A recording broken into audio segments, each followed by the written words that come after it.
Today on the Blockade Who Games show, we are going to talk about the best indie games released in 2023 thus far, with a space for the Unbound.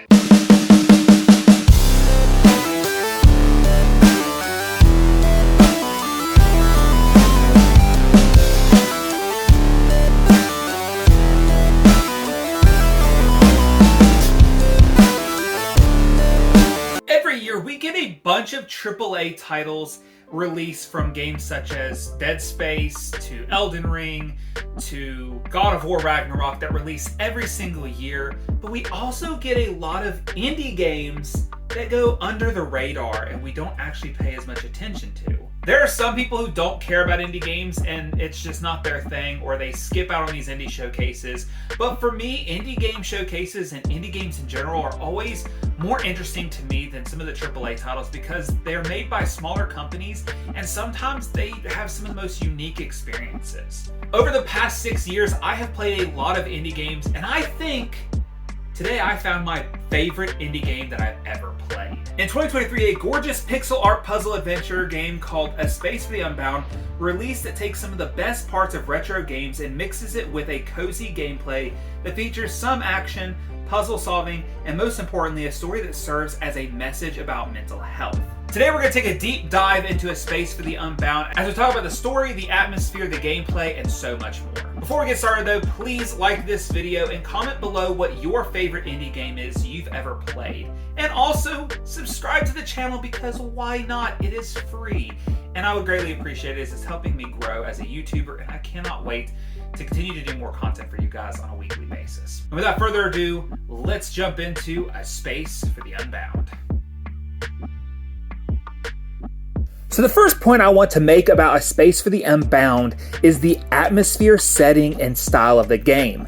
A Space for the Unbound is set during the late 90s in rural Indonesia and features a pixel art style that resembles what many games in the 90s would have looked like. The setting is what makes this game in so many ways because everywhere you turn, you can see some cultural reference to Indonesia.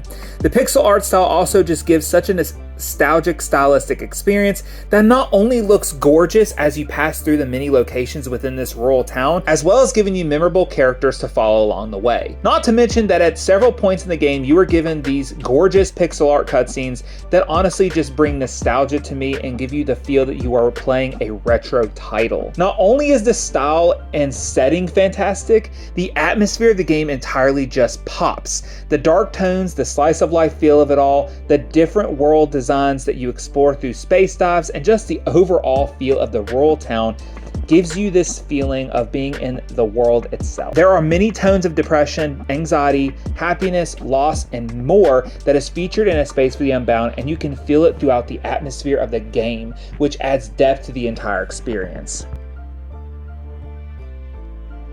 In the story for A Space for the Unbound, there's so much to cover that it would be an entire video just talking about the story. We were going to give as basic of a story breakdown as possible. A Space for the Unbound takes place in a fabricated world created by Rhea Nirmala, who is a teenager that is suffering from depression, anxiety, bullying, and abuse. As a young girl, she meets Atma, a teenage boy who has moved to the area looking to be a writer and start his life over. As they work together and write a story together about a princess from a strange world, on one horrible day, Atma falls into the water and is seen drowning as he tries to save Nirmala. From there, Atma wakes up in a world created by Rhea, who wanted to create a world where she can be with Atma and be the person she wants to be, which is the opposite of who she is in the real world.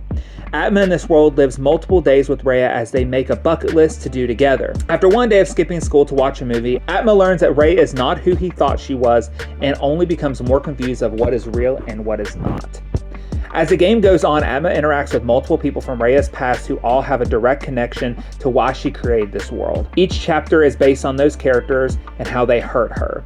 Eric hurt her by her bullying her and accidentally killing her dog. Lulu bullied her and always treated her as if she was never as good as she was. And Marin, who was her best friend, never stuck up for her and had everything that Rhea did not. Rhea in each chapter is growing more and more out of control as time passes.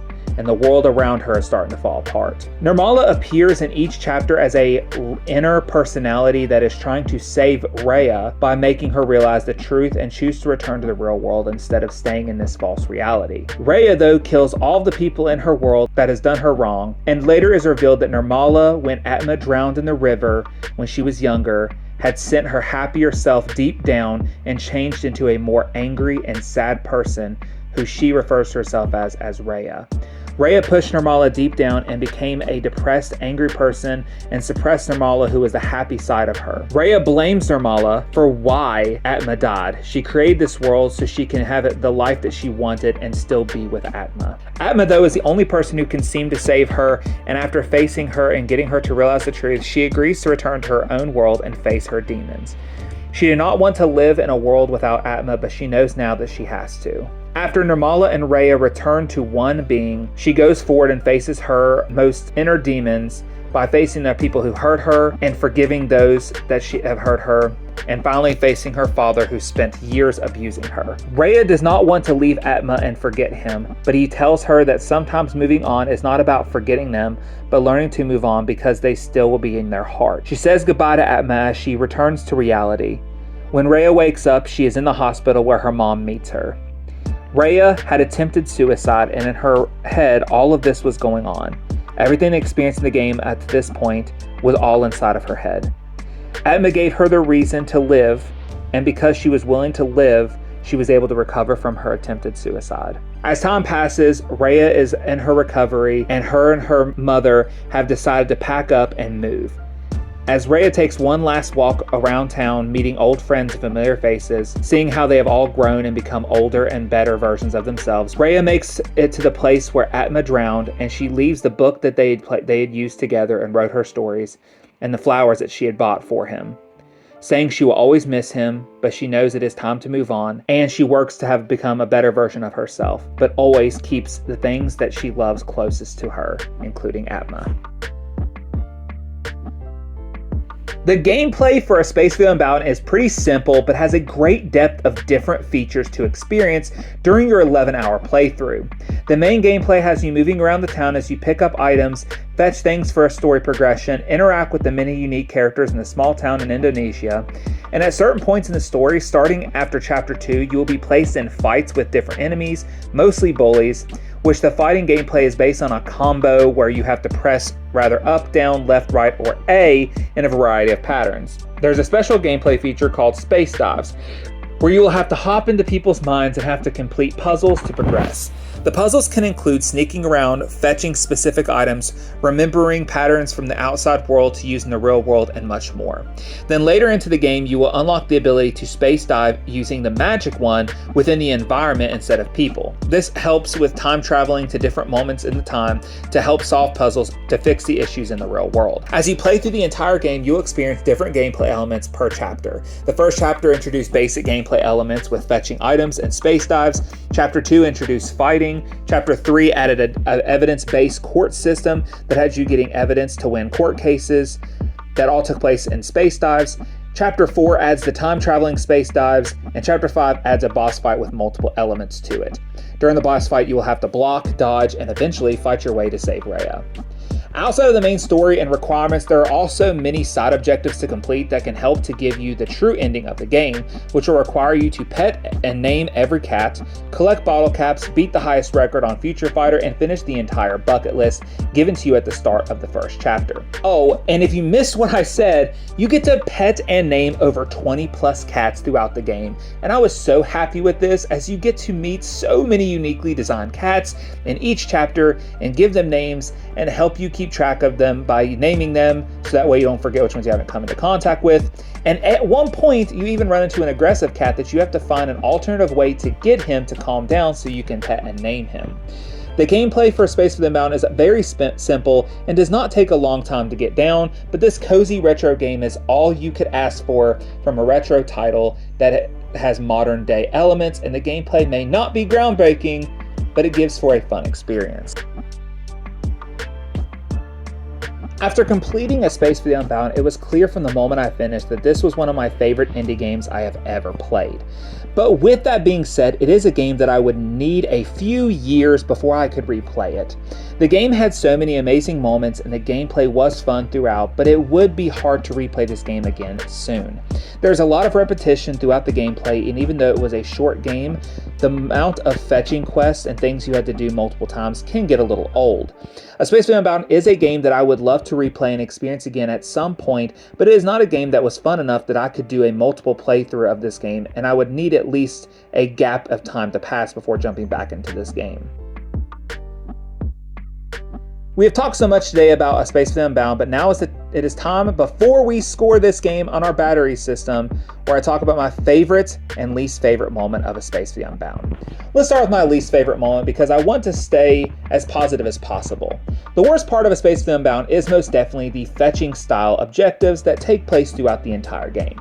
After 11 hours, you were asked to go around the entire town so many times to fetch things like items to make a cake, items to build a house for a cat, and fetching items is my least favorite gameplay element in any video game, and at many times throughout A Space for the Unbound, I just wanted to hurry the game up, which took away from the fun I was having, but did not ruin my experience completely.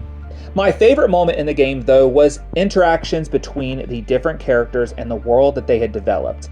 Getting to interact with all of these interesting personalities from Rhea, Eric, Lulu, and many others, and each interaction and discovery the truth throughout the story just made each conversation more important. The world and characters that they made for A Space for the Unbound just made me so invested in everything this game had to offer. There is more heart in this game than many AAA titles out there, and it did not need major 4K graphics to do it, and instead took a retro pixel art style approach and just felt so right for this game.